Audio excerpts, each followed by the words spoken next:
So lately I find my mind a lot more inclined to believe that inspiration is a dancer.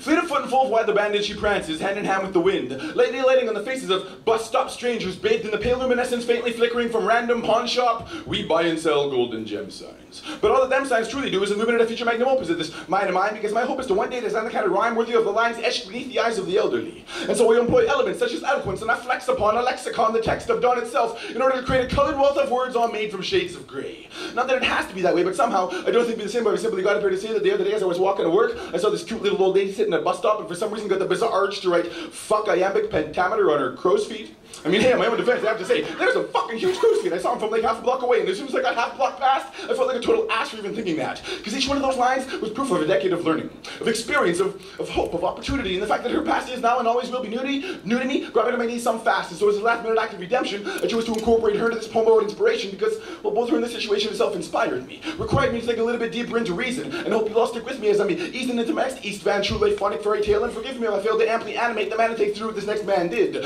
I'll attempt to candidly set the situation, free of my usual self-righteous, high-handed moral masturbation. Broadway Station, 6:08 a.m. I'm waiting the daily line for the B-line bus. Think about how late I am. I gotta get to work, and there's this jerk up at the front of the line trying to get into the bus in a wheelchair. That's right, I said it, jerk in a wheelchair. And don't look at me like that. It's 10 minutes after 6 on a Monday morning. I'm standing outside in the piss-pouring rain with 220 other people. Obviously, life ain't real fair, so anyways. 8 minutes later, I'm counting on the bus being a hater because I have to cater to this handicap crap, and then it happened. The bus pulled up to the Fraser Street light. It got a little bit quiet, and through all the yapping and trap flapping, I heard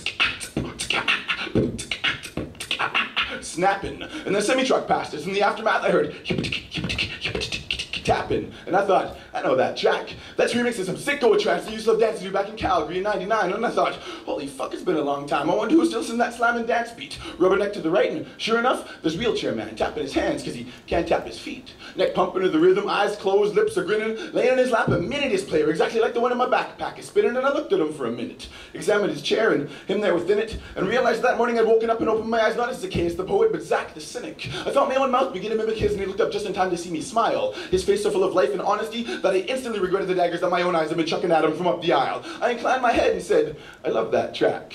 He inclined his head back.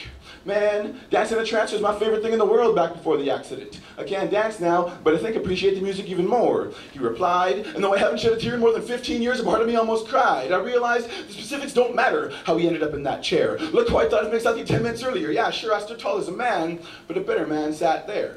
And to think most of us have the ability to walk yet barely use it. That man can't dance, and yet he lives for music. No matter how much I respect common sense, one of the most inspiring scenes I've ever seen was him abuse it. It was beautiful, and to be any other way is something I would never say, something that Zach would never tell him, because yeah, my ignorant eyes first saw irony, but to him it's an act of rebellion. He ain't just listening to tunes, he's yelling at the moon, and he does it so well it makes me want to yell too, so I decided to get up here and tell you, because yeah, sure, I could have written me another poem about how war is terrible and world peace and how much I'd like to bestow it, but I enjoy spitting slightly sick and twisted parables by this East Van ghetto poet.